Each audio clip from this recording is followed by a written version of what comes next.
जी नाज़रीन मीर प्रकाश ॿेरो टाइम आहे अॼु वरी असीं तव्हां सां गॾु हाज़िर आहियूं। असीं तव्हांखे ॿुधाईंदा हलूं त 5 ॾींहं अॻु जेको नवकोट में हिकु वाक़ियो थियो, ॿिनि नियाणियुनि खे जेका कंवल राजपूत ऐं फिज़ा राजपूत खे जेको 20 खां वधीक हथियारबंदनि पारां खणी अगवा करे लाॼा लूट जो निशानो बनायो। उनखां पोइ जेके मुसलसल जेके उन हथियारबंदनि वटि उहे जेके ॿई छोकिरियूं हुयूं, जंहिंखां पोइ उनजे वारसनि पारां एहतजाज कयो। उनखां पोइ जेका पुलिस बाज़ियाब कयो ऐं जॾहिं त उनजे वारसनि वटि असां वियासीं, उन्हनि मूजिबि जेके उतां जे DSP सां मिलियासीं, उन्हनि जो चवणो त तव्हां जूं जेके छोकिरियूं मूं वठनि। जॾहिं छोकिरियूं बाज़ियाब थी उते घर पहुतियूं, उनखां पोइ ज़ारो क़तार रोईंदे उन पंहिंजे वारसनि खे ॿुधायो त असां वॾी ज़्यादती थी आहे, पेरनि उघाड़ो असांखे घुमायो अथनि, असां ते वॾो तशदुद कयो अथनि, ज़्यादती जो निशानो बणायो अथनि।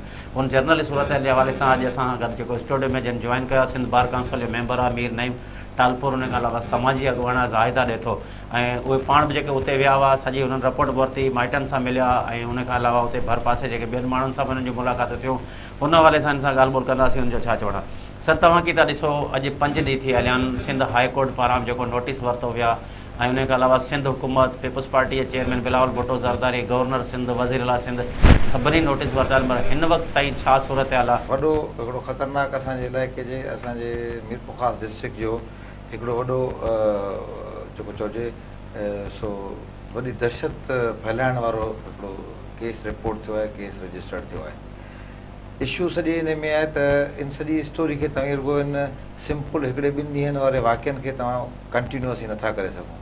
असांखे ॿिन्ही पासनि जी हिस्ट्री इन्वेस्टिगेशन ऑफिसर खे ॾिसणी पवंदी, क्रिमिनल एक्ट जवाबदारनि जो ॾिसणो पवंदो त आया उहे माज़ी में आया इन क़िस्म जे ॾोहनि जा मर्तकब आहिनि या कोन्हे, या रुॻो सिंपल तव्हां ॾिसो न हिते सोशल मीडिया जे मुख़्तलिफ़ सर्किलनि में सोशल मीडिया जो तमामु वॾो पावर बि आहे, उन्हनि शयुनि खे घणनि खे हाईलाइट बि करे थो, पर उन में घणी डिसइंफॉर्मेशन बि हूंदी आहे।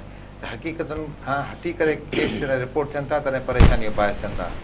इतफ़ाक़ इहो थियो आहे इन सॼे पस मंज़र में तव्हां ॾिसंदो त 3 जनवरी ते जेको क्लेम आहे, 3 जनवरी ते हिकिड़ी छोकिरी अगवा थी वई, उनजे बदिले में हिननि इहे 2 छोकिरियूं खयूं आहिनि। हाणे 3 जनवरी खां 6 फेबरवरी ताईं महीने में इंतिज़ामिया जो कहिड़ो तारुक आहे, का उन्हनि अॻु में एप्लीकेशन मूव कई आहे कोन कई आहे, इहो सॼो हिकिड़ो मैटर ऑफ रिकॉर्ड आहे, उहो किथे बि कोन्हे। 6 फेबरवरी ते छोकिरियूं एज़ पर स्टेटमेंट जेका हुननि जी थी आहे त उहे 11 बजे अगवा थियूं आहिनि, 11 बजे ॾींहं जो खॼाइणियूं आहिनि, ऐं उन्हनि जी रिकवरी 7 तारीख़ ते शाम जो 4 बजे या 3 बजे थी आहे, जेका एज़ पर मेडिकल रिपोर्ट आहे त मेडिकल लाइ 4 बजे अगरि अचनि। 28-30 कलाक या तव्हां वटि 27 कलाक तव्हांजी छोकिरियूं अगवा थी वियूं, तव्हांखे रिपोर्ट मिली वई, उन ते तव्हांजो इंतिज़ामिया जो तारुक कहिड़ो आहे, उनजी त का बि रिपोर्ट कान्हे। उन ते त पुलिस जो केतिरो तारुक आहे, इन ते का बि रिपोर्ट अॼु ॾींहं ताईं इन्वेस्टिगेशन कोन थी सघी आहे। इन्वेस्टिगेशन में मुअतल त तव्हां हिनखे करे छॾियो आहे, पंहिंजो जेको ASI आहे जंहिंजे नाले छोकिरनि जो चवणु आहे त उहो असांजी उनजी मौजूदगी में असांखे उनजी मौजूदगी में ई असांखे खणी विया आहिनि।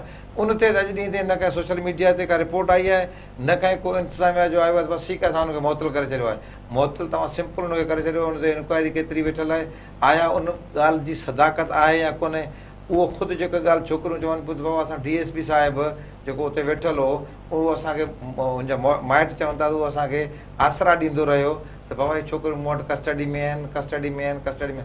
हाणे जे तव्हां सोशल मीडिया जे ॻाल्हियुनि ते चओ था त कुझु दोस्त चवनि था त रिलाए करियूं था, त पोइ सोशल मीडिया में इहा बि त ॻाल्हि आहे त DSP ख़ुदि बशमूल आहे हिन ॾोह में, ऐं चौकी इंचार्ज शामिल आहे, DSP शामिल आहे। तव्हां की था ॾिसो जी मीर नईम साहिबु चवे पियो त वाक़ई जेको वाक़ियो थियो आहे, ऐं हिन खां पहिरीं जंहिं प्यार जो परणो कयो ऐं राजपूत छोकिरो टंगड़ियुनि जी छोकिरी खणी वियो, जंहिंखां पोइ इहो वाक़ियो पेश आयो, त जॾहिं त इन वाक़िए सां हुननि जो को वास्तो करे जॾहिं चवंदा असां लादवाई ॾेई छॾी आहे।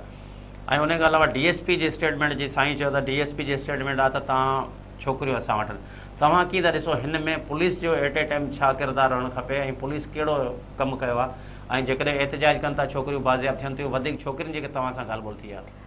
जी एॾा महिरबानी। हीउ जेको असां वटि वाक़ियो थियो आहे, पहिरीं ॻाल्हि त इहा त ॾाढो ॾुख वारो वाक़ियो आहे असांजे एरिया में, ख़ासि करे हिन क़िस्म जो वाक़ियो थियणु, छो त हीउ असांजो जेको डिवीज़न मीरपुर ख़ासि आहे, बेसिकली इहो पुरमन जेको आहे सो इलाइक़ो आहे, हिते इन क़िस्म जा वाक़िया जेके आहिनि से कॾहिं बि कोन थिया आहिनि, ऐं हीउ वाक़ियो अहिड़ो दहशत वारो जो सॼे असांजे हिते सॼी डिवीज़न खे हिन वाक़िए लोड़े छॾियो आहे।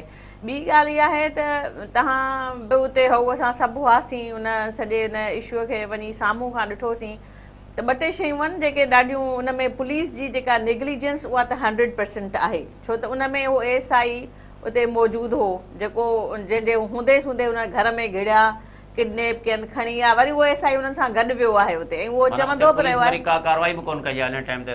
कार्रवाई बि कोन कई आहे, ऐं उहो मुसलसल चवंदो रहियो आहे। हुन छोकिरीअ जी जेका उहा 14 सालनि जी जेका छोकिरी आहे हुनजी स्टेटमेंट इहा आई त हुन असांखे चयो त जेसि ताईं असां फ़ोन न कंदासीं तेसि ताईं पुलिस कोन ईंदी, छो त पुलिस असां सां गॾु आहे ऐं पुलिस जी असांखे सपोर्ट आहे। त इहा त हिननि जी पंहिंजी स्टेटमेंट आहे, ऐं इहो त उते साबित कनि थियूं शयूं त पुलिस त जेका आहे सा ग्राउंड ते बीही इहो क्राइम करायो आहे। इन जो मतिलबु इहो त हीअ 100% जेका आहे सा मैनेज थियल शयूं आहिनि। हिनखे ईअं नथा चई सघूं त हीअ अचानक कुझु थियो हूंदो, पर इहो बिल्कुलु प्री प्लान ऐं मैनेज क़िस्म जो हिकिड़ो जेको आहे सो दहशतगर्दी आहे। तव्हां कंहिंजे घर में गिड़ो अगवा कयो, रेप कयो, ऐं पोइ हुनखे उछलाए छॾियो, हुननि खे चओ त हाणे हीउ जेको आहे पुलिस हिनखे, ऐं DSP इनफैक्ट DSP जो को बि हिन में रोल नथो ठहे त हू हुननि खे चवे त मूं वटि मौजूदु आहिनि, माना तो वटि मौजूदु आहिनि, तुंहिंजी मौजूदगीअ में इहो क्राइम पियो थिए ऐं तूं हुनखे सपोर्ट पियो करीं। ऐं अॼु ॾींहं ताईं उहो DSP किथे जेको आहे ग़ाइबु आहे, जेको हिन महिल ताईं किथे बि सीन में कोन्हे को, हालांकि हिनखे ASI खे मुअतल कयो वियो आहे। ऐं मुअतल असां वटि केतिरा माण्हू आहिनि जेके डेली मुअतल थियनि था ऐं वरी रीइंस्टेट थी वापसि अची पंहिंजी जॉब था कनि, त इहो हिन जो को हल त कोन्हे न। मुंहिंजो ख़्यालु इहो त पुलिस जी त पाण इंक्वायरी थियणु खपे हा त उहे हिन ॾोह में केतिरा % शामिल आहे, DSP ते SHO ते सभिनी ते इंक्वायरी सभिनी ते। ऐं ॿी हिन केस खे सभु हिन में भला कानूनी छा आहे? हिकु त इहा जेका हले पियो त मेडिकल अची वियो आहे ऐं उन में का बि शइ ज़ाहिर न थी आहे। ॾिसो हिकिड़ो वाक़ियो त थियो आहे, अगवा थियूं आहिनि छोकिरियूं, हुनजे घर में हथियारबंद घिड़िया आहिनि, तक़रीबन 100 खां 200 माण्हू बकौल हुननि जे असांजे घरनि में घिड़ी विया आहिनि, छोकिरियुनि खे अगवा करे खणी विया आहिनि, हिकिड़े ॾींहुं पाण वटि रखियो अथनि, वरी उते जेको हयात चंगड़ी जे नाले चयो पियो वञे त हयात चंगड़ी जे उताग में रखियो अथनि। इन में कानून छा आहे? जेकॾहिं सर्टिफिकेट मेडिकल जेकॾहिं चए थो त ज़ाहिर आहे सभिनि जे साम्हूं सभु शइ आहे, जेकॾहिं चई थिए थो, बाक़ी कानूननि छा आहे? छोकिरियुनि जी स्टेटमेंट हींअर जेका 164 जेका स्टेटमेंट थी आहे कल्ह, त इन में छा केस इहो कमज़ोर नथो थी सघे? ॾिसो वाक़ियो त थियो आहे, हुननि सां ज़्यादती बि थी आहे, हुननि खे अगवा बि कयो अथनि, हुननि ते तशदुद बि कयो अथनि, पेरनि उघाड़ो हुननि खे हलायो अथनि, वॾो माना हुननि सां ज़ुल्म त कयो अथनि। कानूनी छा आहे जी? सर हाणे ॻाल्हि इहा आहे जो इन रैप केसिस में रुॻो अॼु जी ॻाल्हि कोन्हे, पर सॼी तव्हां तारीख़ पढ़ंदो, इवन जेको ज़िना जा केस हुआ रिपोर्टेड केस आहिनि पुराणा, उन्हनि सभिनी में ई आहे। हींअर त ॾिसो न, अञा हीअ तव्हांजी फाइनल रिपोर्ट न आहे, मेडिकल रिपोर्ट खे तव्हां हथमी रिपोर्ट नथा करे सघो। हिन में तव्हांखे सिर्फ़ु क्लिनिकल विक्टम जेको आहे उहो क्लिनिकली तव्हांखे जेको आहे सो थियो आहे, एग्ज़ामाइन थियो आहे। अच्छा, उनखां सवाइ तव्हांजो जेको विक्टम आहे रैप थियो आहे एज़ पर स्टेटमेंट 164 जी जेका स्टेटमेंट रिकॉर्ड कई आहे छोकिरियुनि मजिस्ट्रेट जे अॻियां, उन में इहो थियो आहे त असां सां रैप थियो आहे, हिकिड़े माण्हू कयो आहे या ॿिनि माण्हू कयो आहे। उनखे टाइम केतिरो गुज़रियो आहे? तव्हांखे 30 कलाक हुननि जी तव्हांजी कस्टडी में आहियूं, उनखां पोइ तव्हां वटि हिते रिकवर थियूं आहिनि। हाणे रिकवरी खां वेंदे रैप ताईं जे पीरियड खे हिननि त किथे बि कंक्लूड कोन कयो आहे। हाणे केमिकल जी लेबॉरेटरी या DNA जी रिपोर्ट वियल आहे त उन में आया, उहे उन में छा था थियणु खपनि? हाणे हिते इन रैप जे केसनि में सुप्रीम कोर्ट जी हिकिड़ी 2013 जी जजमेंट आहे, सलमान अकरम राजा रिपोर्टेड केस आहे 2013 SCMR में, उनखे साॻिए खे वरी इंडोर्स कयो अथनि PLD 2000 जेको आहे सो 20 में, ऐं जेको आहे सो काइनात सुमरो जेका हुई छोकिरी हुई, उन ते इशू ज़ना थियो हो, उन हवाले सां उन में सॼी डायरेक्शन ॾिनल आहे, जुडिशरी खे ॾिनल आहे, मेडिकल ऑफिसर खे ॾिनल आहे, पुलिस खे ॾिनल आहे। पर अफ़सोस सां चवणो थो पवे त हीअ जेका बि सरगर्मी जेका हेसि ताईं थी आहे उहा उन डायरेक्शन जे क़तई ख़िलाफ़ु आहे, उनजे वायोलेशन में आहे। माना हाणे तव्हां ख़ुदि जेको सुप्रीम कोर्ट जी डायरेक्शन आहे, हाई कोर्ट जी डायरेक्शन आहे त तव्हां रैप केस खे कीअं डील कंदव, इहा ॻाल्हि त SP साहिब खे बि ख़बर हुजणु खपे, या मेडिकल ऑफिसर खे बि ख़बर हुजणु खपे, या त लोअर मजिस्ट्रेट खे बि ख़बर हुजणु खपे त तव्हां इन डायरेक्शन ते, सुप्रीम कोर्ट जी डायरेक्शन ते ज़िना केसनि खे तव्हां कीअं डील कंदव। हिते त असांजी सोसाइटी में हर जॻह हिकिड़ो पैनिक क्रिएट थियो, ॿियो वरी मार्केटिंग थी वई हली, मुख़्तलिफ़ क़िस्मनि जा मुख़्तलिफ़ ख़्याल मुख़्तलिफ़ वारा आहियूं, हर को पंहिंजे मुंहुं जेको बयानबाज़ी करे थो न उहो सॼी असांजे केसनि ते असर अंदाज़ थिए थो। हाणे असीं पाण मुरादो मुख़्तलिफ़ हिकिड़ा माण्हू आहियूं, उहे पंहिंजो फैक्ट एंड फाइंडिंग कमेटियूं ठाहे वेठा आहियूं। हाणे माना असीं फैक्ट फाइंडिंग कमेटी, इन्वेस्टिगेशन जो कमु, पुलिस जो कमु, या असांखे परफोर्स उन खां कमु वठणु खपे न। उन्हनि छा कयो आहे? असांजो फोकस पंहिंजी स्टेटमेंट आहे, असांजो फोकस त पुलिस छा कयो उहा असां सभिनी उन्हनि खे लातरकी जो इज़हार करे छॾियो था, पुलिस छा कयो। न पोइ इहे जेके कमेटियूं ठाहे वेठा आहिनि इहे बि वरी उहो ई मीडिया ते ख़बरूं लॻल या SSP खां पुछनि पिया, छा इहे कमेटियूं कहिड़ी वञी इन्वेस्टिगेशन कनि थियूं, जेके 10 मिंट वञनि थियूं उन खां पोइ वरी वापसि आउं थो इहा अचे। ॻाल्हि थो कयां त जेको जंहिंजो कमु आहे प्रॉपर तरीक़े सां तव्हां हुनखे करणु ॾियो, तव्हांजो उन ते प्रेशर बिल्डअप हुजणु खपे। आउं ॿिनि माण्हुनि जो स्टेटमेंट वठी आहे त ॿिनि माण्हुनि जो बयानु ॾेई मूं पंहिंजी हिकिड़ी स्टेटमेंट जारी करे छॾी, उहा हुनजे केसनि ते असरअंदाज़ थिए थी। तव्हां आउं बींग जेको आहे सो वकील चवां थो त क्रिमिनल केस में तव्हां हिकिड़ो मोहतात क़िस्म जूं ॻाल्हियूं थियनि थियूं। उनखे तव्हां ईअं हर माण्हू पाण मुरादो वेही स्टेटमेंट जॾहिं जारी कंदो, उहो उनजो केस ते असरु पवे थो हलियो। तंहिंजे करे आउं सम्झां थो नंढी साई खां पोइ तव्हां सां गॾु हाज़िर थींदा।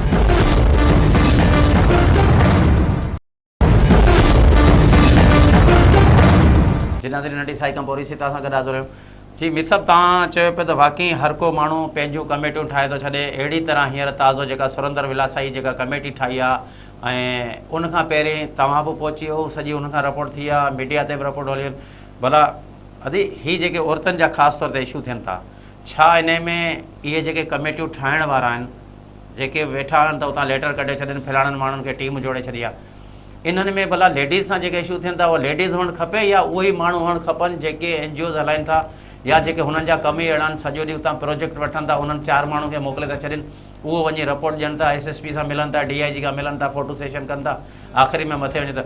इन्हनि में छा औरतुनि खे हुअणु खपे या उहे ई मर्द वञनि ज़ाहिर आहे हुननि सां, उन्हनि जंहिंसां वाक़ियो थिए थो उन्हनि जी उन टाइम ते तमामु हालत ख़राबु हूंदी आहे, पर इहा सही आहे या ग़लति आहे? माना औरत हुअणु खपे घटि में घटि। बिल्कुलु तव्हां सही था चओ था। ही कमेटियूं बेसिकली त तव्हांखे ख़बर आहे असां वटि हिकिड़ा माण्हुनि जी जो जेको तरीक़ेकार आहे, जेके तव्हांजे वेझो हूंदा, तव्हां सां घणो जेको आहे सो इन टच हूंदा, तव्हांजी प्रिफरेंस हूंदी, त उन्हनि खे ई असां जेको आहे सो इन कमेटियुनि में नामज़द कयूं, या असां खणी सिधी सही ईअं चऊं त जेके तव्हां सां गॾु 24 कलाक तव्हांजे कमनि में इन्वॉल्व आहिनि, तव्हां उन्हनि ते ट्रस्ट करे पंहिंजे मक़सद जे लाइ इस्तेमालु कयो। बेसिकली इहे इन्हनि कमेटियुनि जो रोल एतिरो ई आहे, ॿियो कुझु बि कोन्हे को। छो त हीअ जेका सिचुएशन आहे न, ॾिसो न, हिकिड़ी इंसानी हमदर्दी बि हूंदी आहे, हिकिड़ो तव्हांजो हिकिड़ो ह्यूमनिटेरियन एंगल बि आहे, तव्हांखे उहो बि ॾिसणु खपे त हिकिड़ो माण्हू जंहिंसां ज़्यादती थी, हिकिड़ो ख़ानदान, हिकिड़ो पूरो इलाइक़ो, हुन में सभु शामिल आहिनि। हाणे उहे कहिड़ी ड्रामा, कहिड़ी जेका उन्हनि सां सूरत हाल हूंदी, उन मां गुज़रंदा हूंदा।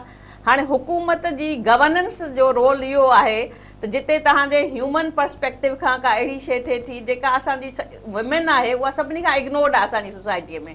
जेकॾहिं उन सां ज़्यादती थिए थी त पहिरियों इंस्टेंस इहो आहे त गवर्नमेंट खे उते मौजूदु हुजणु खपे, उतां जी अथॉरिटीज़ खे। हाणे ह्यूमन राइट्स, विमेन राइट्स ऐं इन्हनि जूं मिनिस्ट्रियूं, इन्हनि जो कमु इहो हो त पहिरें इंस्टेंट में उते अचनि हा ऐं पाण ऑब्ज़र्व कनि हा त उन्हनि खे छा थो नज़र अचे इन्हनि सॼे शयुनि में, ऐं उहो ह्यूमन एस्पेक्ट ख़तमु थी वियो। हाणे छा थियो जो केरु आयो ई कोन, हुननि सोचियो त हाणे हिते वेही गवर्नमेंट जे जेके इंस्टीट्यूशन्स ते रिलाए कजे। हाणे इंस्टीट्यूशन्स हिकिड़ा जेका असांजा आहिनि, उन्हनि जी कैपेसिटीअ जो वॾो इशू आहे, उहे डिलीवर नथा करे सघनि। हाणे जेको पुलिस इंस्टीट्यूट आहे उहो पाण इन्वॉल्व आहे इन्हनि सभिनी शयुनि में। हाणे तव्हां उनखे कीअं था सम्झो त उहो तव्हांखे का सही जेका आहे सा रिपोर्ट ॾेई थो सघे। ॿी ॻाल्हि जेका अदा नईम कई त भई इंडिविजुअल फैक्ट फाइंडिंग जेके आहिनि से पंहिंजे तौर ते माण्हुनि कमेटियूं ठाहे छॾियूं आहिनि, ऐं बिल्कुलु मां बि सम्झां थी त उहे कहिड़ियूं फैक्ट फाइंडिंग्स थींदियूं जो हिकिड़ो ॾींहुं वञी असां हिकिड़ो ॾींहुं वियासीं उते जेका पहिरियूं स्टेटमेंट्स आयूं, उनखां पोइ ज़ाहिरी ॻाल्हि आहे उनजो फॉलोअप थियणु तमामु घणो ज़रूरी आहे त सेकेंड डे ते छा थियो। हाणे उते वेही तव्हां DC SP खे फ़ोन करे मशवरा ॾिना, हाणे हीअं थियणु खपे, हीअं थियणु खपे, भई उन तव्हांजे चवण सां हुननि ते कहिड़ो अहिड़ो फ़र्क़ु पइजी वियो जो उहे रिपोर्ट्स जेके आहिनि से तब्दील थी वियूं या हुननि जो एक्शन कुझु चेंज थियो। इन में असल में सॼी ॻाल्हि इहा आहे त जेसिताईं तव्हां मोरली ऐं उन ते प्रेशर नथा डेवलप कयो, उते वञी इन्हनि सभिनीनि शयुनि जी हक़ीक़तूं जेके आहिनि से फॉलोअप जी बुनियाद ते सभु शयूं नज़र अचणु खपनि, ऐं उन इंस्टीट्यूशन खे तव्हां यूटिलाइज़ कयो जेको ठाहियो वियो आहे इन मक़सद जे लाइ त माण्हुनि खे रिलीफ मिले, न कि उन्हनि माण्हुनि खे मुसीबतुनि में विझनि। त उनजे लाइ तव्हांजी जो कमु ई इहो आहे त तव्हां उन ते जेको आहे सो प्रेशर डेवलप कयो वञी, ॿियो कुझु बि न आहे करिणो।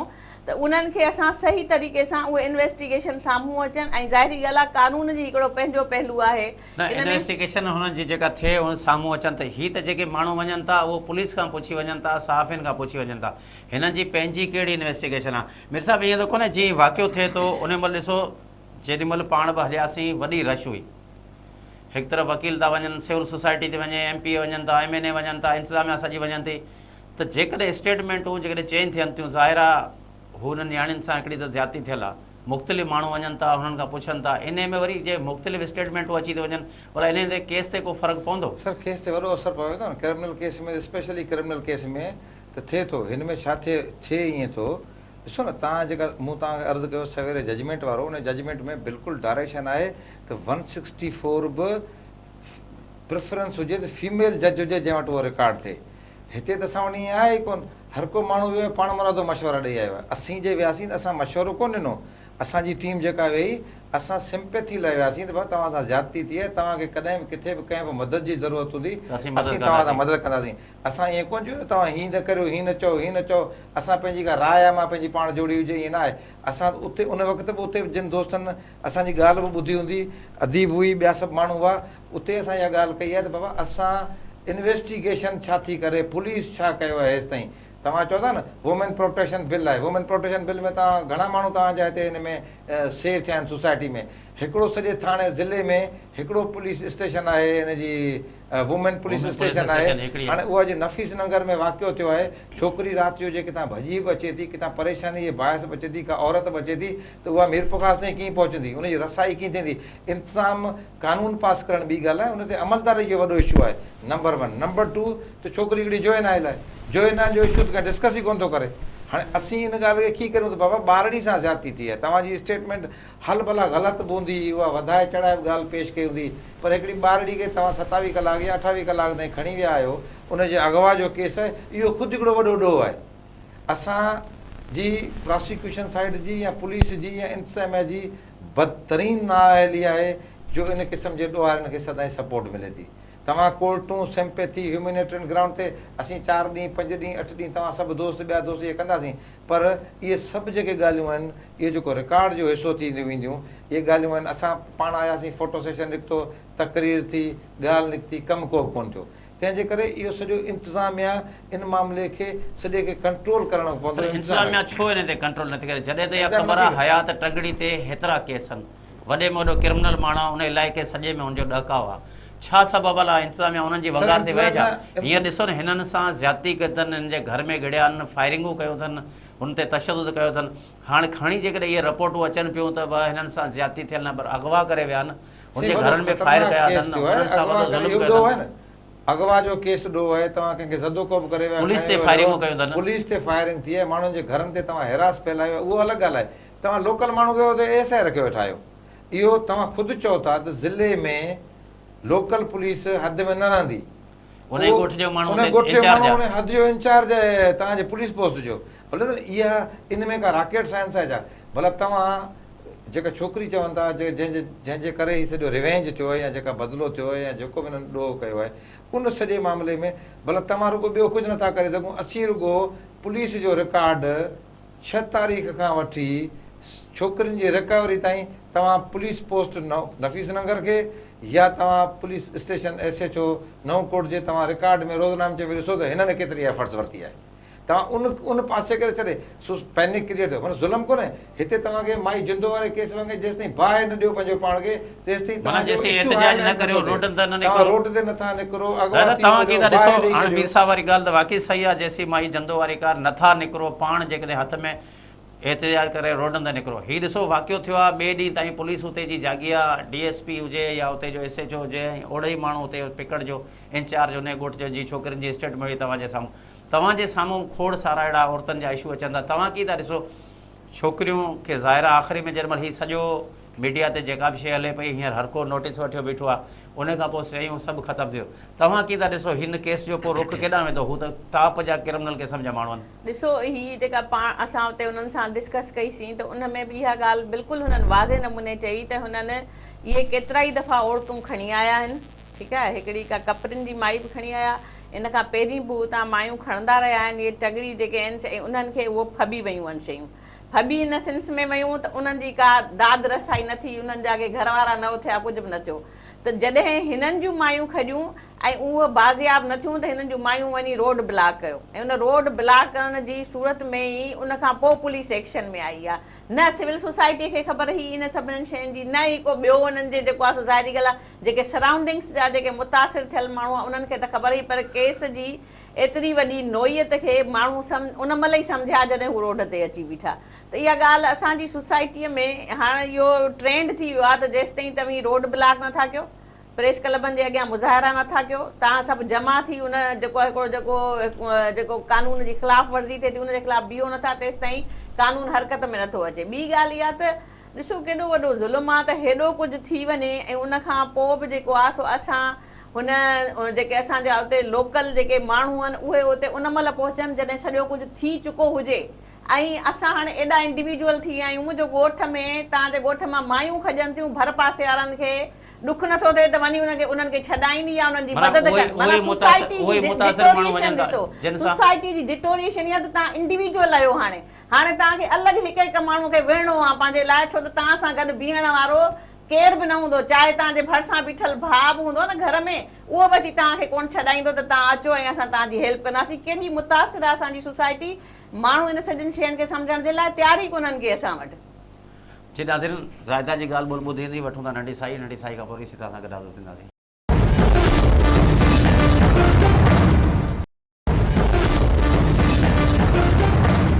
जी नाज़रीन, नंढी साई खां पोइ तव्हां सां गॾु हाज़िर हुयो।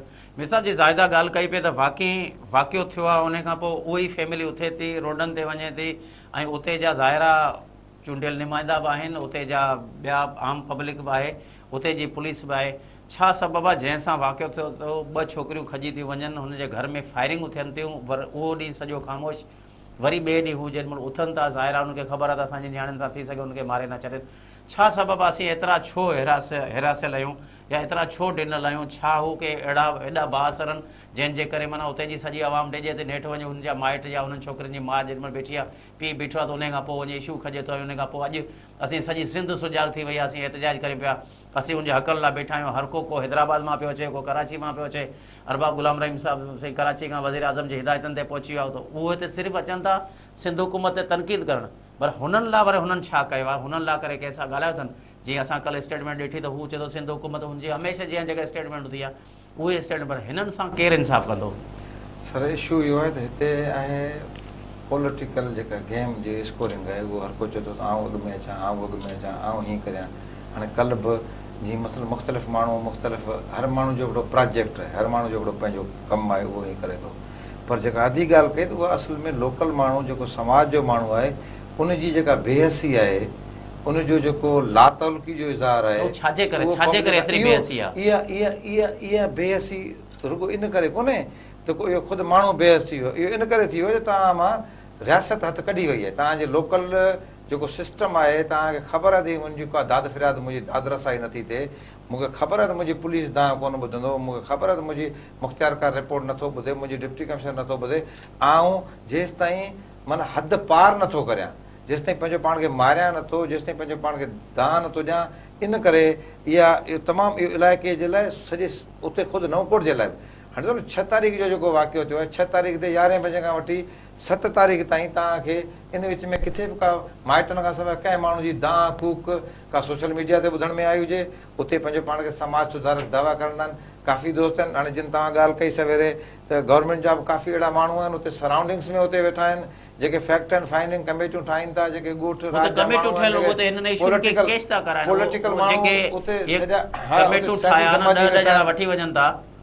उहे सभु माण्हू उन बेहसी जे आलम में हलिया विया आहिनि।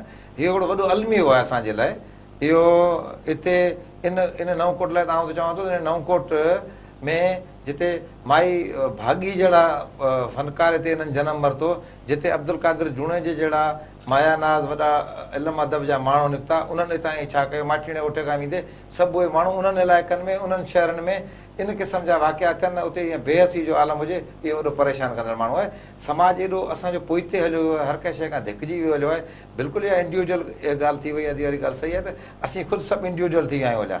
हाणे असीं सभु हर माण्हू कोशिशि करे थो त इमाम ज़ामिन ॿधी निकिरां, हुकूमत ज़ामिन हुजणु खपे न, रियासत ज़ामिन हुजणु खपे माण्हुनि जी फलाह ऐं बहबूद लाइ। असीं आहियूं हुकूमत असां में ज़ामिन हुजणु खपे न, पर हाणे असीं सभु इमाम ज़ामिन ॿधी पंहिंजो पाण खे बचाइण जे लाइ हिन कोशिशि में पूरा आहियूं। बाक़ी अदरवाइज़ बेहसी जी इंतिहा थी वई हली आहे, माना उन्हनि सां का बि हमदर्दी कोन्हे। अरे ज़ाइदा तव्हां की था ॾिसो हिन वक़्तु जीअं केस थियो, माना सॼी सिंध जे अंदरि नोटिस बि थी आहे, वॾो केस हाईलाइट थियो, ऐं वरी जेॾीमहिल इहो फस्ट जेका रिपोर्ट आई आहे, शुरूआती रिपोर्ट आई आहे, उन खां पोइ असीं ॾिसूं पिया त माना ईअं लॻे पियो त केस सॼो ख़तमु थी वियो आहे, सॼो रुख वरी केस जो हलियो वियो आहे। पहिरीं त हो सॼो हर माण्हू पुलिस जे हो, DSP कुझु न कयो, SP कुझु न कयो, इंतिज़ामिया कुझु न कयो, सिंध हुकूमत कुझु न कयो।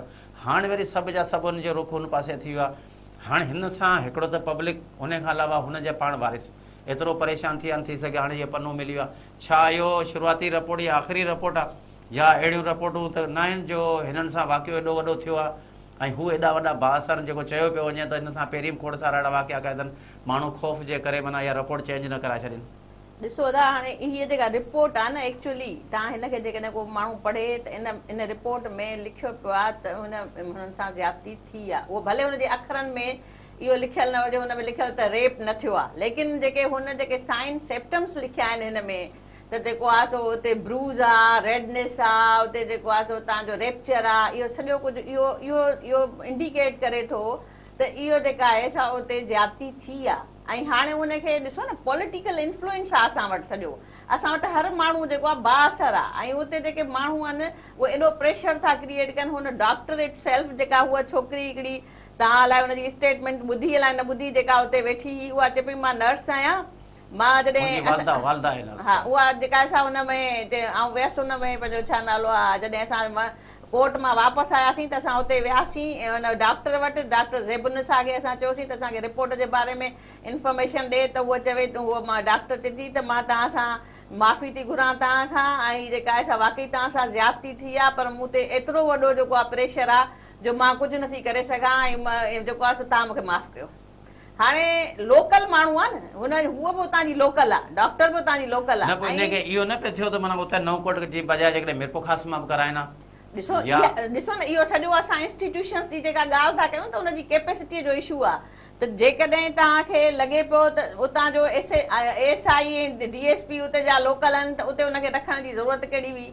जेकॾहिं डॉक्टर तव्हांखे लॻे पियो त उतां जी लोकल आहे त तव्हांखे उते एग्ज़ामिन कराइण जी ज़रूरत कहिड़ी हुई, तव्हां हिते अची एग्ज़ामिन, जेकॾहिं तव्हां ट्रांसपेरेंट ऐं न्यूट्रल आहियो ऐं चाहियो था त वाक़ई केस जेके आहिनि से सॉल्व थियनि त पोइ त तव्हांखे पंहिंजो मैकेनिज़म ठाहिणो पवंदो न। सॼो वॾो मसइलो त तव्हां वटि मैकेनिज़म जी अनअवेलेबिलिटी आहे। हिते सभु कमु फ़ोनुनि ते था थियनि, SP बि फ़ोन ते अवेलेबल आहे, DID बि फ़ोन ते अवेलेबल आहे ऐं उन्हनि खे त माना उन्हनि जो त कंसर्न ई कोन्हे को। भई हेॾो वॾो इशू थियो आहे तव्हांखे फौरी तौर ते SP खे पाण जेको आहे सो इहा इन्वेस्टिगेशन करणु खपे यार, छो त रेप केस में तव्हांखे ख़बर आहे कानूनी तौर ते करणी SP खे इन्वेस्टिगेशन हुई। हिनखे तव्हां हुते लोकल जेको आहे सो SHO खे जेको आहे सो SHO जी कैपेसिटी छा आहे, उहो छा डिलीवर कंदो मूंखे ॿुधायो। त हीअ जेके कानूनी फ्लॉज़ आहिनि न इनखे ॾिसण जी तमामु घणी ज़रूरत आहे। जेसि ताईं असांजो कानून ठीकु न आहे ऐं कंहिं हिकु माण्हूअ खे बि जेका आहे सा उन क्रिमिनल एक्ट जी सज़ा नथी मिले तेसि ताईं त इहे ॾोह थींदा रहंदा। ऐं हाणे तव्हां ॾिसो इहो सिंध में तव्हां पोयों ही सॼो 2-3 महीननि 4 महीननि खां ॾिसो यूनिवर्सिटियुनि में छा पियो थिए छोकिरनि सां, ऐं उन खां पोइ तव्हां जनरली मायूं ॾिसो कीअं रोज़ जेके आहिनि से उहे उन्हनि खे टार्चर करे। एनी ॾिसो तव्हां हैदराबाद में हुन छोकिरी जेको उनखे उनजे मुड़ुस मारियो, नूर मुक़दम एॾी हाई पावर केस जेको आहे सो हुनजो पीउ जेको एम्बेसडर रहियो आहे उनजो केस ॾिसो, तव्हां माइन जा केस त ॾिसो, तव्हां हिकु हिकु माई जी हिस्ट्री ॾिसो त जॾहिं उन्हनि सां ज्यादतियूं थियूं मरी वियूं उन खां पोइ फांसियूं खाधनि अलाए छा छा थियो, पर को हिकिड़ो केस अहिड़ो आयो असां वटि जंहिंमें असां चऊं त वाक़ई हिनखे जेका आहे सज़ा आई। बिसब जी ज़ाइदा ॾेथो ॻाल्हि कई पे त उतां लोकल माना जी मेडिकल जो थियो त उते ई लोकल नओं कोट मां थियो ऐं जी तव्हां ॻाल्हि कई पे त वाक़ई जेके इहे केस हुअणु खपनि त इहा का लेडीज़ जज हुजे उते हुअणु खपनि। छा इहो कानून जे अंदरि आहे जी हिकिड़ो नओं कोट में वाक़ियो थिए थो उते नओं कोट जे अस्पताल बजाए मिरपुखास जे अस्पताल में अचनि, या जेकॾहिं उते डिगड़ी में जेकॾहिं लेडीज़ जज न आहे त मिरपुखास में ज़ाहिरा हूंदी त मिरपुखास में अचनि, इहो को कानून में आहे, इहो थी सघे थो ऐं जेकॾहिं थी सघे थो उहो कंहिंजी ज़िमेदारी केरु कराए सघे? बिल्कुलु उहो आहे, उहो ख़ुदि हिननि खे कराइणु खपंदो न, पुलिस ख़ुदि पुलिस खे करणु खपंदो। ऐं मेडिकल में ख़ुदि डॉक्टर चयो आहे तव्हां वटि लेबोरेटरी आहे, तव्हां वटि तहलका हॉस्पिटल तहलका हेडक्वार्टर आहे या ज़िले हेडक्वार्टर आहे जिते तव्हां डॉक्टरनि जी हिकिड़ी टीम मुश्तमिल करियो 2 या 3 माण्हुनि ते, उहो हुनजा सभई एस्पेक्ट ॾिसंदा। रुगो ईअं न आहे त को इहे सिंपल ॻाल्हि आहे। ॾिसो तव्हांखे हाणे जेका एज़ पर स्टेटमेंट आहिनि हाणे हुनखे वधीक असीं डिस्कस नथा करे सघूं अंदरि हिन ड्यूरिंग कोर्स ऑफ इन्वेस्टिगेशन अञा कंप्लीट कोन थी आहे। कुझु माण्हू हा जांच हले पई, तव्हां हुन ते एतिरो असीं असरअंदाज़ नथा थियणु चाहियूं, पर इहे कुझु शयूं हिननि जी इम्पार्शलिटी खे मशकूक कनि थियूं त भाई हीअ इम्पार्शल इन्वेस्टिगेशन थिए पई या न पई थिए। असुलु ॻाल्हि असांजो फोकस ई हिन जो आहे त आया ॾोह थियनि था, ग़लति इल्ज़ाम बि लॻनि था, असीं को हुनखे हिकु मख़सूस असीं बि सिर्फ़ु क्रिमिनल माण्हुनि खे था चऊं न, उते असीं को इन ज़ात साॻी जा माण्हू हज़ारे ॿिया माण्हू ॿिया माण्हू शरीफ़ वेठा माण्हू वॾो राज आहिनि, वेठो सुठा हुननि जो। वेठा आहिनि, सॼो राज वेठो आहे, असीं में न कोन था चऊं, न ई असीं कंहिं पॉलिटिकल पार्टी जे हवाले सां का स्टेटमेंट ॾियण था चाहियूं। हा, पर जेका मौजूदा सिस्टम में इंतिज़ामिया आहे उनखे तव्हां बरियुल ज़िम्मा त नथा करार ॾेई सघो न। उनखे जेको फोकस करिणो आहे उनखे हिननि खे करिणो न, उहो त SSP साहिब खे करिणो हो इन सॼे अहिड़े इशू में। ॾिसो न, हिते त 5 मिंट जी रिपोर्ट मिले थी तव्हांखे, हर 5 मिंट खां पोइ जेको बि ॾोह थिए थो, जेको वाक़ियो थिए थो, उन ते एक्शन थिए थो या नथो थिए, इंफॉर्मेशन डिलीवर ज़रूरु थिए थी। तव्हांखे 5 मिंट में तव्हांजी लोकल पुलिस ॿुधाईंदी, 1000 माण्हू तव्हांखे ॿुधाईंदा। अच्छा, क्रिमिनल FIR जिन ते लाज थी आहे उन्हनि जी क्रिमिनल तव्हां हिस्ट्री ॾिसो, या उन्हनि जा प्रेसिडेंट जेके अॻु में पुराणा वाक़िया ॾिसल आहिनि, उहे सभु शयूं पर हुनखे उहा फोकस हिस्ट्री करणियूं हिन हुजनि। केस में लॻाइणु खपे। न, ज़रूरु लॻाइणु खपे न, माण्हू जी, जंहिंजा नाला वठनि पिया उहे सर जेके उन्हनि खे ज़ाहिर आहे, ॾिसो ही न, त को इहो ॾुआरी कमु माण्हू हिननि जो- तंहिंजे करे 200 इहो त घर में हिननि घड़नि था न। इहो त हिननि जो कमु आहे न, इहो त पुलिस जो कमु आहे, उहो इंतिज़ामिया जो कमु आहे, इन्वेस्टिगेशन ऑफिसर जो कमु आहे।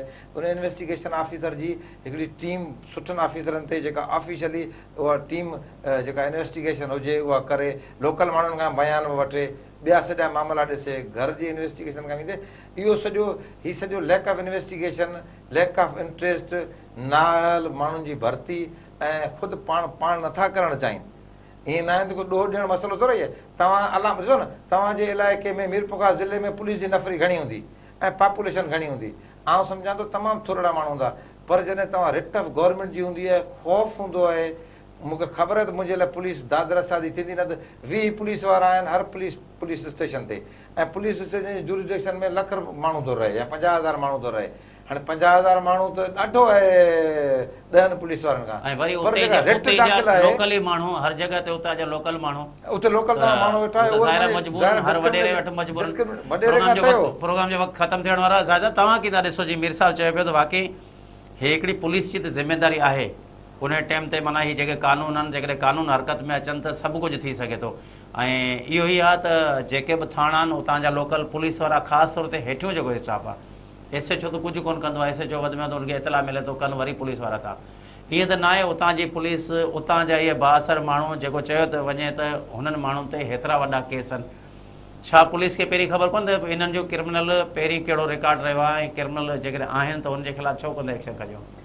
एक्चुअली सॼी जेके शयूं आहिनि न, हाणे इहो असांजो सॼो जेको हिकिड़ो पॉलिटिकल सिस्टम पलूटेड क़िस्म जो आहे, हाणे पलूटेड थी वियो आहे असांजो पॉलिटिकल सिस्टम। ऐं उन्हनि खे सिर्फ़ु पंहिंजा ऑब्जेक्टिव्स जेके आहिनि से उहे अचीव करणा आहिनि। जंहिं माण्हुनि जा 3830 साढा 3000 वोट हूंदा, मूंखे ॿुधायो सपोर्ट उन्हनि खे पॉलिटिकल वधीक हूंदी, या जेके 10 घर वेठा हूंदा उन्हनि खे वधीक सपोर्ट हूंदी? एक्चुअली त ॾिसो, इहे सभु शयूं असां वटि माण्हू क्रिमिनल खे बि सपोर्ट जेका आहे सा इन्फ्लुएंशियल पर्सन्स जी आहे, उहो इंडिविजुअली ऑपरेट नथा करे सघनि जेसिताईं तव्हांखे सॼो सिस्टम सपोर्ट नथो करे। ऐं इहो ई रीज़न आहे त असां वटि जेका आहे इहे सभु शयूं थियण जो, क्राइम वधण जो रेशो, क्राइम माना उन्हनि खे तव्हां छॾाइण जो रेशो। हाणे जेकॾहिं को हिकिड़ो ॿधिजी वेंदो त वरी ॿियो फ़ोन कंदो उनखे छॾाइण जे लाइ। ऐं आख़िर में असल में तव्हांजी कथा कलामी माफ़, आउं हिन ॻाल्हि जे तव्हां सां इख़्तिलाफ़ रखंदुसि त कम्यूनिटी भले 5000 हुजनि या 5 माण्हू हुजनि, कम्यूनिटी क्रिमिनल खे सपोर्ट नथी करे। क्रिमिनल का बि कम्यूनिटी हुजे, उहा उन कम्यूनिटी जी सपोर्ट हुजे थी पॉलिटिकल पार्टीज़ खे, उन करे उन ख़ौफ़ में पाण हुजनि था त उन करे उन माण्हू जी सपोर्ट कंदा। ऐं ईअं कतई कोन्हे, ख़ुदि कम्यूनिटी जा माण्हू बि क्रिमिनल जे ख़िलाफ़ आहिनि, उहो तव्हांजे मीरपुखास में हुजे। मां कम्यूनिटी जी ॻाल्हि नथी कयां, मां इहो थी चवां त पॉलिटिकल माण्हू जेकॾहिं सपोर्ट कंदा त उते कंदा जिते हुननि जो वोट बैंक वधीक हूंदो। मुंहिंजे चवण जो मक़सदु इहो आहे, कम्यूनिटी त सपोर्ट तव्हांखे कंदी, पर ॻाल्हि इहा आहे त कम्यूनिटी, तव्हां इहो ॾिसो न त असां वटि सिस्टम जेको ठहियलु आहे उहो राजभाग वारो सॼो सिस्टम ठहियलु आहे। हाणे उन सिस्टम में दराड़ पई आहे, हाणे उहो सिस्टम कमु नथो करे। तव्हां भले तव्हांजे ॻोठ में 15 घर आहिनि, 20 घर आहिनि, पर जेकॾहिं हिकिड़े घर में तव्हां सां नाइंसाफ़ी थिए थी त उहे 15 घर ओसि ताईं बीहण जे लाइ तयारु न आहिनि जेसि ताईं हू घर पाण उथी पंहिंजे लाइ दाह नथो करे। प्रोग्राम जो वक़्तु ख़तमु थियो। सिंध बार काउंसिल जो मेंबर आहे मीर नईम टालपुर, उन खां अलावा सामाजिक अॻुवाण ज़ाहिदा ॾेथो जी ॻाल्हि ॿोल ॿुधी हूंदी।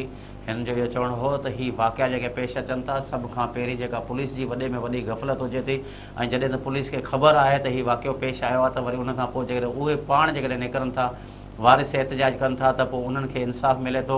ऐं उन खां अलावा जेको हेॾो वॾो जेको वाक़ियो पेश अचे थो, हाईलाइट थिए थो, कुझु माण्हू वरी पंहिंजी सियासत चमकाइण लाइ, कुझु वरी समाजी तंज़ीमूं, कुझु NGO जेके प्रोजेक्ट वठण वारा, उहे सभु माण्हू एट ए टाइम अचनि था, उन्हनि जे घर में वञनि था, आख़िरी में वरी मथे वञी रिपोर्ट ॾियनि था, पोइ चाहे सिंध हुकूमत खे ॾियनि या मथे वञी रिपोर्ट ॾियनि था त हीउ वाक़ियो पेश आयो। मगर उन्हनि सां हफ़्तो गुज़री थो वञे, 10 ॾींहं गुज़री था वञनि, मगर केर बि बीहण लाइ तयारु न आहे।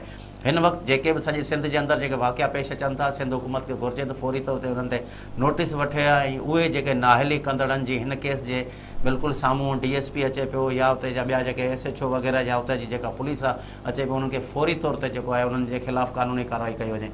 ईंदड़ प्रोग्राम ताईं पंहिंजे मेज़बान नज़ीर पवर खे इजाज़त ॾींदा। अल्लाह हाफ़िज़।